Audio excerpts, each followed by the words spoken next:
In this video, I'm going to show you how to make the Felicity crochet hat. It's a fast and easy project that is beginner friendly. The written pattern is in the description, but if you're an experienced crocheter, you can probably just follow along.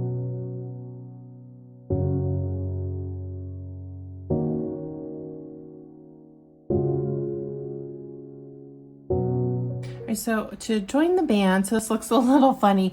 My file for the full band headband brim got corrupted, so I had to work up another piece so I can show you how to do the join. All right, so put your ends together. Decide which side you want on the what's going to be when you flip up side.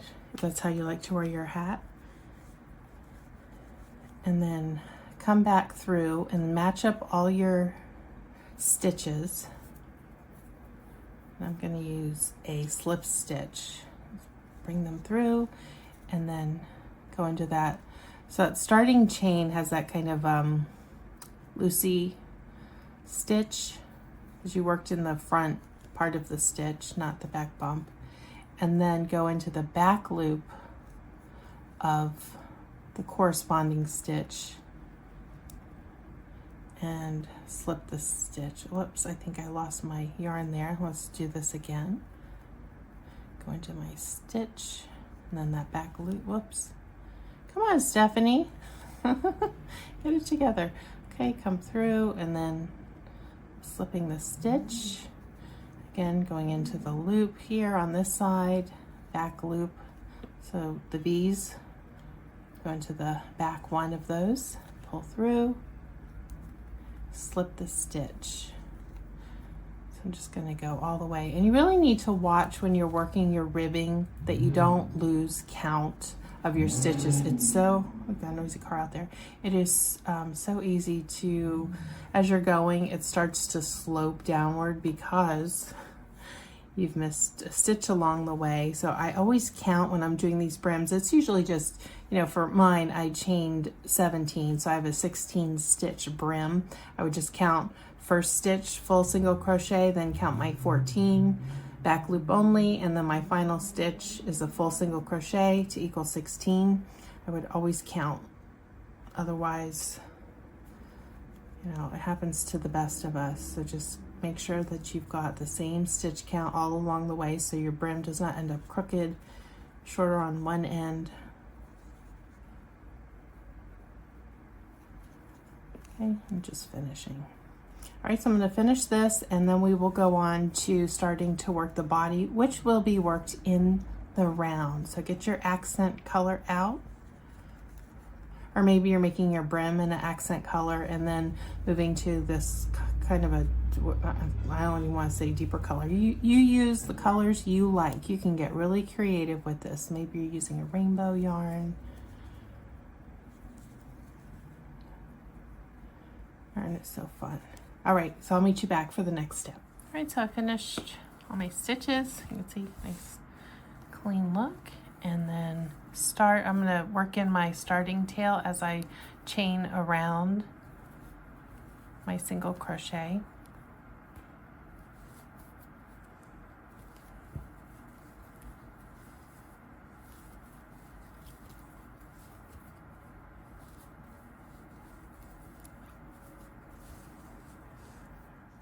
All right, so I finished my round and I'm going to join in that first stitch with slip.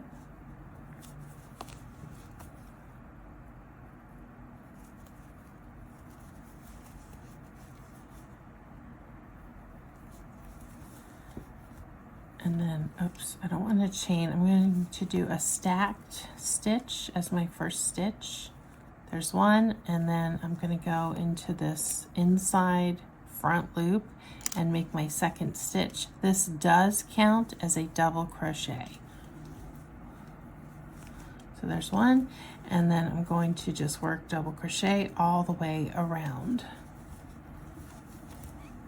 the rest of the row, or the rest of the round. Make sure you get every one of your single crochet so that you maintain your stitch count. You see in the pattern that's going to vary based on the size you're making and the yarn you're using.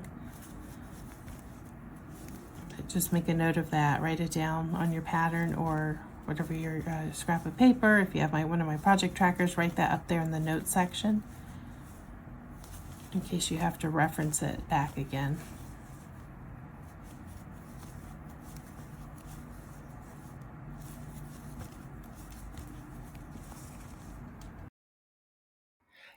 Did you know I designed project trackers, large print and regular print for small, medium, and large size projects? The link is in the description to get your own, or you can try it for free. There's a download on my website, link in description. All right, so I finished my round of double crochet, slipped to join at the top of that, the stacked, two stacked stitches that create the double crochet. Well, I can find my words. Okay, so I've marked that stitch, and then now really anywhere you can bring up your accent color.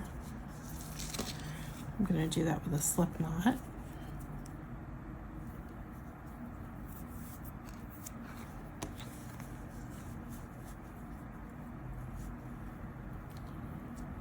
Actually, let me insert my hook. So where I'm putting it is under or in between that stack stitch. That's not that one, it's this one.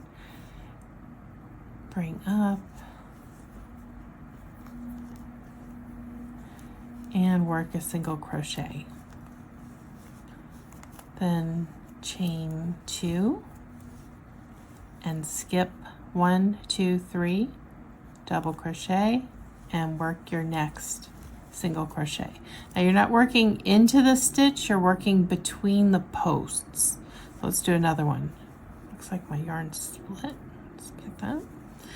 Okay, chain 2, then 1, 2, 3 stitches, 1, 2, 3 posts, go down and work that next single crochet. Chain 2, skip 1, 2, 3 posts, and work the single crochet. So I'm going to do that all the way around.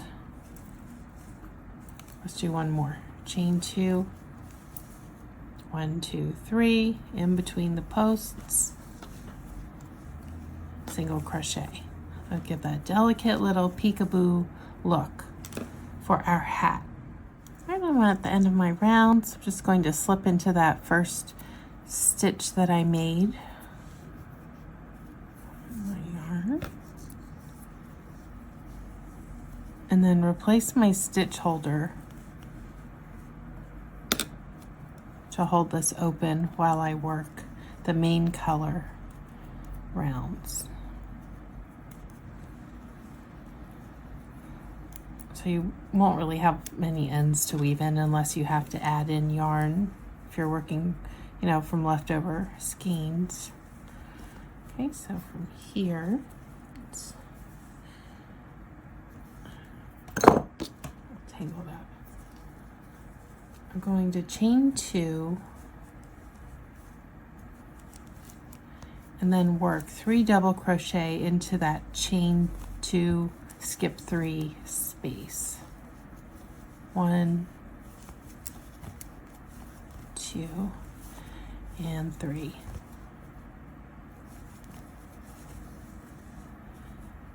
Skip over to the next and do the 3 double crochet into the chain 2 space.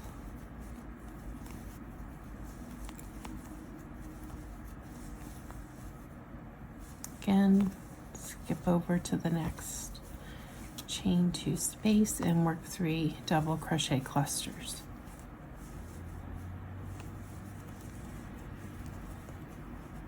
You can see our little peekaboo pink or whatever your accent color is showing. So we're going to repeat this until we've got the correct height.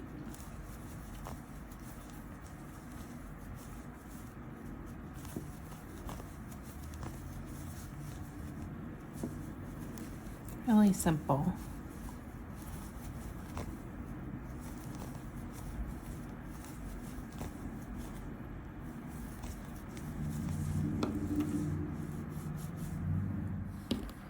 Alright, so I'm finishing this round and I'm going to show you, join. I'm going to switch out the stitch holder.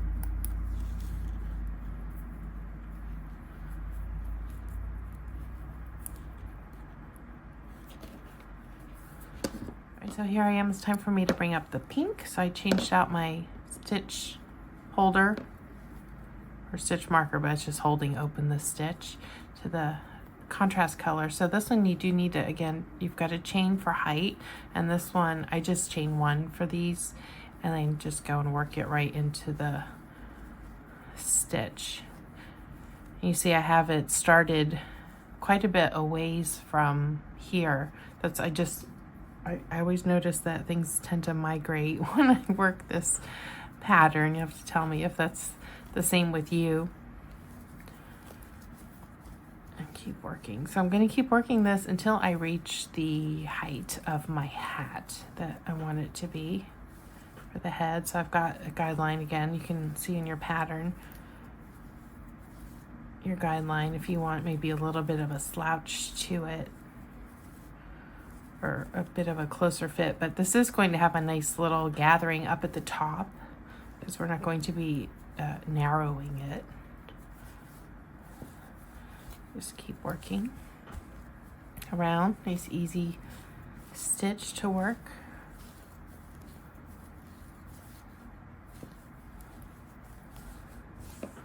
Alright, so I've worked some more rows and I just want to show you again just how easy this is. So I finished my round, I did my crochet 2. Here's the end of the round that is worked this way, and I'm just going to slip stitch into that first top of that first stitch that I made, pull up,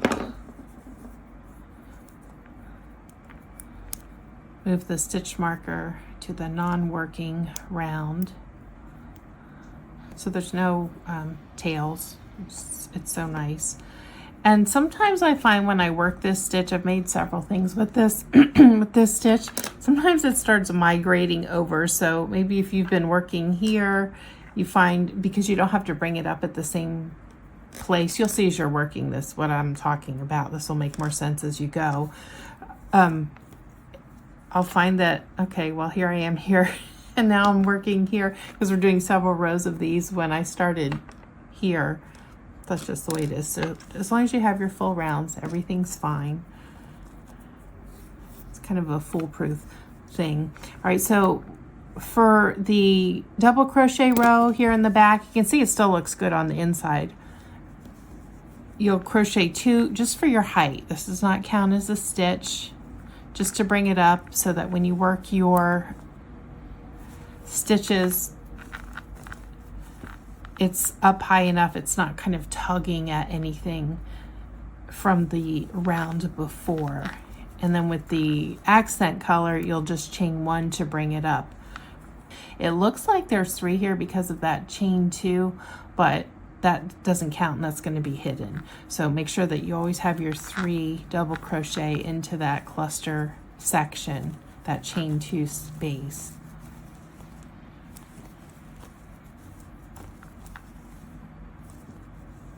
Uh-oh, I think I'm working over my yarn. Is one thing you need to watch out for, that you're not working over that non-working yarn. And keep your yarn from getting tangled too when you're changing out colors, working without cutting in between color changes. Whoops, I grabbed it back there. Come on, you little stinker. There you go.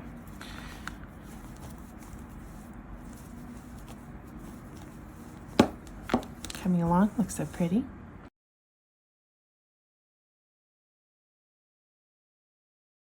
All right, so I finished the height of my hat, so now we've got to cinch up the top.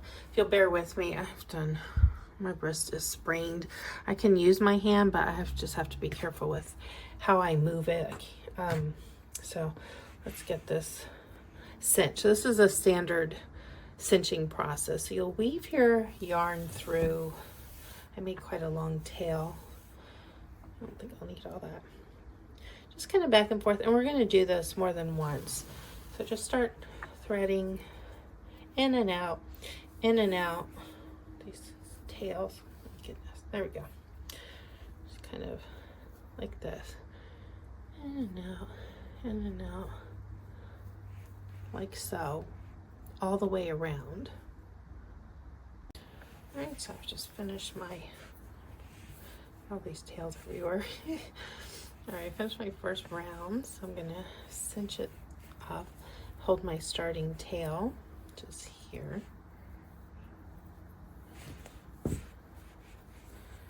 Just pull it snug.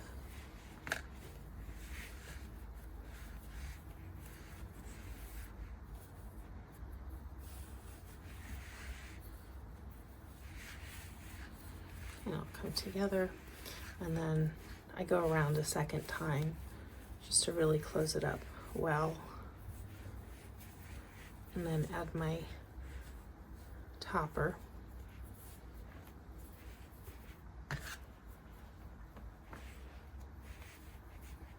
Oh, that tail is from where I had to join my yarn.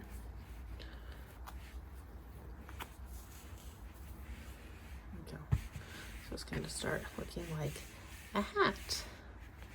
Okay, so let me go around one more time, attach my topper, and then my hat is done. I'm going to move on to gloves. That's a different video,